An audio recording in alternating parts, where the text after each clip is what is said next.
সন্ত্রাসী কর্মকাণ্ড হয়েছে। আজকে সাংবাদিকদের যারা নিরপেক্ষ সাংবাদিকদের বিরুদ্ধে এভাবে লেখালেখি করে সেই কথা জিজ্ঞাসা করায় সে তথ্য ধরে এবং একটু সেখানে জামাত সাংবাদিকদের উদ্দেশ্য করে সে নিজে মরে যাবে কিন্তু ওদেরকে মেরে ভাবি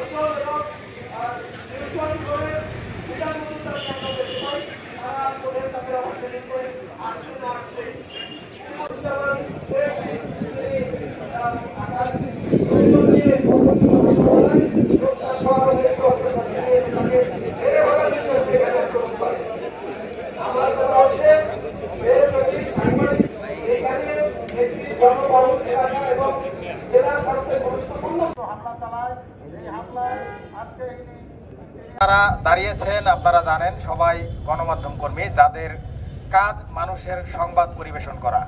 কিন্তু আরে ভাই খেয়াল হবে ভাই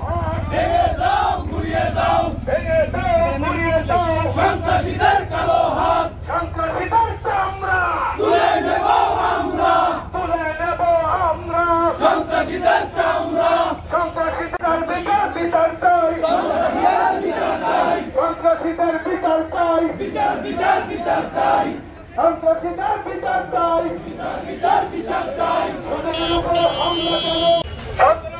প্রশাসনের বিচার চাই সন্ত্রাসীদের বিচার চাই ওদের উপর হামলা কেন প্রশাসন নীরব কেন জবাব চাই প্রশাসন চুপ কেন প্রশাসন নীরব কেন জবাব চাই বিচার এখানে যেই ব্যক্তিগত কার্যালয় সমকাল আমাদের যে কার্যালয়ে ফিরছিলাম তো অফিসের নিচে আসা মাত্রই সমকালে যে সাংবাদিক তাকে উদ্দেশ্য করে প্রায় 8 থেকে 10 জন সশস্ত্র হামলাকারীরা হাতুড়ি এবং দেশীয় যে অস্ত্র নিয়ে কিন্তু হামলা চালায়। এই অবস্থায় কিন্তু তার আকৃতি দেখে এখানে আমি নিউজ 24 সাংবাদিক সহ দেশ টিভি সাংবাদিক এবং বাংলা টিভি সাংবাদিক আমরা কিন্তু এগিয়ে আসি। এক পর্যায়ে তাদের সাথে আমাদের ধস্ত হয়েছে। এর মধ্যে কিন্তু সমকালে যে সাংবাদিক রয়েছে তাকে কিন্তু তারা ছুরিকাঘাত করে এবং উপর্যুপরি হাতুড়ি আঘাত করে এবং তিনি রক্তাক্ত এবং গুরুতর আহত হয়। তো আসলে এভাবে জনসম্মুখে প্রকাশ্যে সন্ত্রাসীরা এভাবে যদি যারা মূলধারা সাংবাদিক তাদের উপর হামলা চালায় এটা আসলে ন্যাক্কারজনক এবং দুঃখজনক। এমন ঘটনা যদি অহরহ ঘটতে থাকে তাহলে কিন্তু তরুণ প্রজন্ম কিন্তু এই পেশায় আসবে না। আর তরুণ প্রজন্ম যদি এই সাংবাদিকতা পেশায় না আসে তাহলে কিন্তু জাতি কিন্তু একটা অন্ধকার দিকে কিন্তু তারা ধাবিত হবে। তো আমি চাই কালকে যে ঘটনাটি ঘটেছে এটা কিন্তু ভিডিও ফুটেজ রয়েছে এবং এটা কিন্তু পরিষ্কার পানির মতো।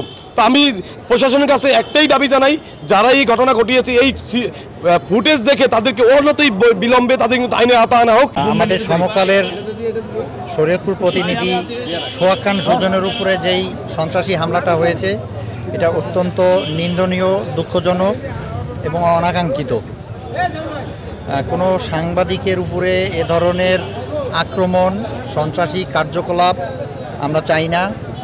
আমাদের আহ্বান থাকবে আইনশৃঙ্খলা রক্ষাকারী বাহিনীর সদস্যদের কাছে এবং রাষ্ট্রের কাছে এ ধরনের হামলা এবং সাংবাদিকদের তাদের পেশাগত দায়িত্ব পালনের যে নিরাপত্তার জায়গাটি সেটা আইনশৃঙ্খলা রক্ষাকারী বাহিনী এবং রাষ্ট্র সেটা নিশ্চিত করবে এমন প্রত্যাশা আমরা করছি। আমার সন্তান আজকে হাসপাতালে কাতরাচ্ছে, আমি জানি না এখন তার কি অবস্থা। তার কানে আঘাত, পেটে ছুরিকাঘাত, শরীরের চারপাশে রক্ত রক্ত, পিছনে শিলি, গলায় কথা বলতে পারছে না। আমি হাসপাতালে দেখে আসছি, তাকে ঢাকা প্রেরণ করা হচ্ছে।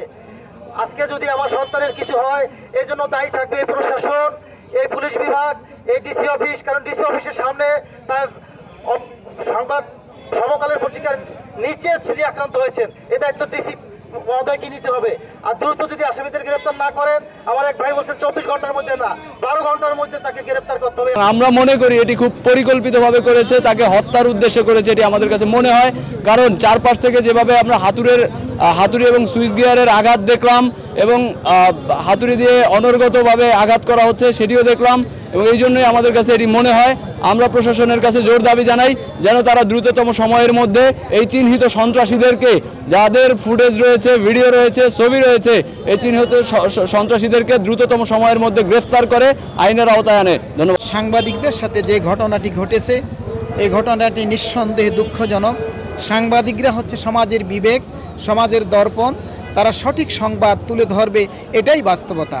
আর এই সঠিক সংবাদ তুলে ধরার কারণে যদি সেখানে সাংবাদিকদের মার খেতে হয়, এই ব্যথা রাখার মতো জায়গা কোথাও নেই। আমরা গিয়েছিলাম যে সাংবাদিককে মারধর করেছে, যিনি হাসপাতালে ভর্তি আছেন, আমরা ওকে দেখার জন্য গিয়েছিলাম। অন্যান্য সাংবাদিক যারা আহত হয়েছে তাদের সাথেও আমার কথা হয়েছে। তো এটা মোটেই ঠিক হয় নাই এবং এটা করা উচিত হয় নাই তাদের।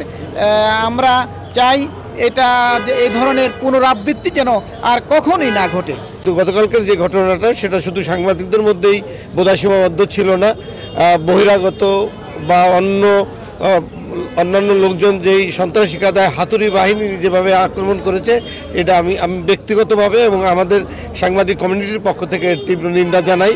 এবং এই ধরনের ঘটনা যাতে ভবিষ্যতে না ঘটে, আমাদের দুই সহকর্মী সিনিয়র সাংবাদিক আবুল হোসেন এবং হাবিবুর রহমান বলেছেন যে আমরা সাংবাদিকদের মধ্য থেকে আমরাও একটা তদন্ত কমিটি করব এবং এই ব্যাপারে আমরা সাংগঠনিকভাবে সংশ্লিষ্ট কর্তৃপক্ষ যারা এই সাংবাদিকদেরকে পরিচয় প্রদান করেন তাদের সম্পর্কে আমরা তাদের সাথেও কথা বলবো, তাদের কর্তৃপক্ষের সাথে আমরা ব্যবস্থা নেব যাতে হলুদ সাংবাদিকতা বন্ধ হয়।